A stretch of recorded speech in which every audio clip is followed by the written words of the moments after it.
Beliau kangen sama saya, mau ketemu saya, udah lama nggak ketemu. Boleh dong? Apa lagi? Bahas pasti. Apa aja tuh Pak? Ya, kita menyamakan kita punya visi dan misi, ya, bagaimana kita mengawal, ada persamaan, kita punya pandangan bahwa kita harus mengawal konstitusi yang benar, kita harus mengawal demokrasi yang benar. Itu aja. Pak, ini kan tadi hangat banget nih Pak salamannya, senyumnya gitu. Apa udah memutuskan bahwa Pak Anies kayaknya cocok nih diusung sama PDI? Insya Allah. Kalau bergabung Pak Anies gimana Pak? Udah ngambil KTA belum? Udah ngambil Tanya beliau dong. Pak Anies siap nggak bergabung ke PDI? Silakan sama Pak Anies kalau mau bergabung apa enggak. Ini tadi kita ngobrol ya Pak ya. Ya. Sebenarnya ngobrol panjang. Kita ini bukan pertemuan pertama. Kita sering diskusi, sering ngobrol bertahun-tahun ke belakang. Jadi sama Pak Aming ini bukan karena urusan pilkada aja, udah panjang. Cuman kali ini ngobrolnya di kantor DPD PDI Perjuangan Jakarta lengkap nih. Belakang kita ada Bang Masinton, Bang Putra, Pak Pras, mana Pak Pras tadi? Pak Pras di jalan. Jadi hal-hal yang menyangkut pilkada tentu kita obrolkan. Tapi kita semua menunggu apa yang menjadi keputusan. Jadi tadi sama sekali kita tidak menyinggung tentang keputusan, langkah, dan lain-lain. Karena semuanya Ada di DPP partai. di luar kewenangan kita. Tapi kita diskusi tadi, kita ngobrol, dan kita bicara tentang masa depan Jakarta. Dan kita juga berbicara tentang bagaimana agar pemikiran-pemikiran kebangsaan, pemikiran tentang Bung Karno, keindonesiaan, keagamaan itu bisa berjalan seiring dan membuat suasana di Jakarta suasana yang aman, teduh, damai. Lalu bicara juga soal keberpihakan kepada mereka yang kecil, yang lemah. Tadi saya sampaikan prinsip sederhana, membesarkan yang kecil tanpa mengecilkan yang besar. Jadi kita ngobrol seputar itu.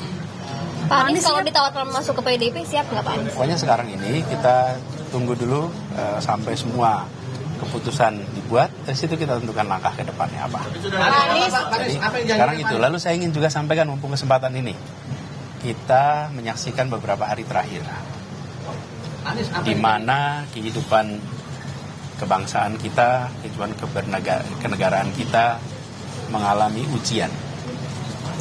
Dan dalam situasi ujian seperti itu, kita menyaksikan siapa yang konsisten.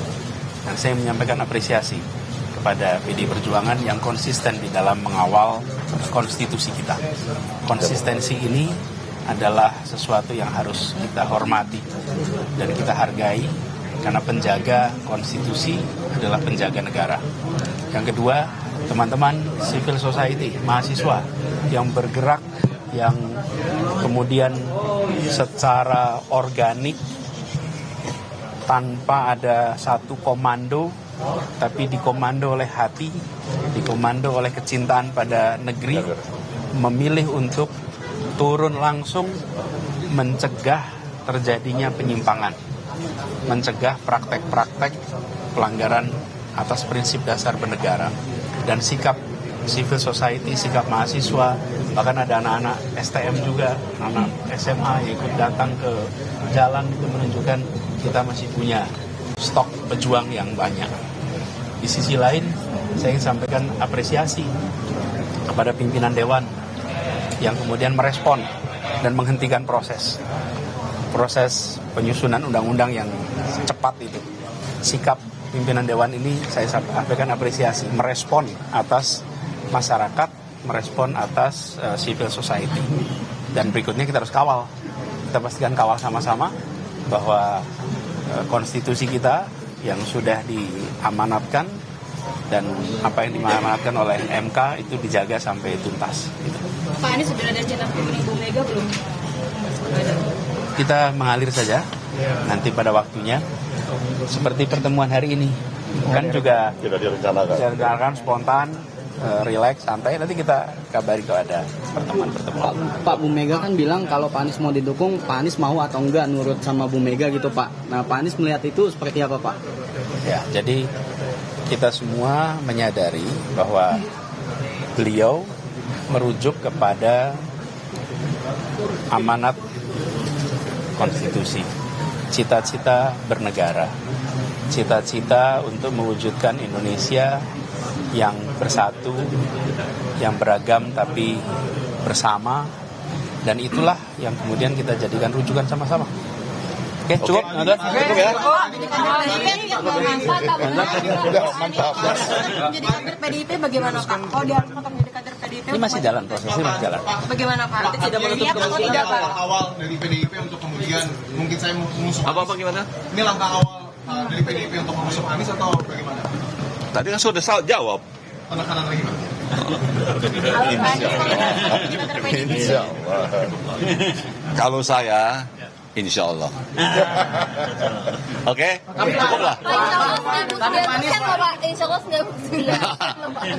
Tapi kalau Pak Anies jadi diusung, cocoknya sama siapa Pak? Sama saya lah. Ini kan ketua DPD. Saya ketua DPD, jatah saya. Benar Pak Mis? Oke, cukup ya. Anies, Amin, Asik dan AA. Oke. Terima kasih. Oke. Terima kasih.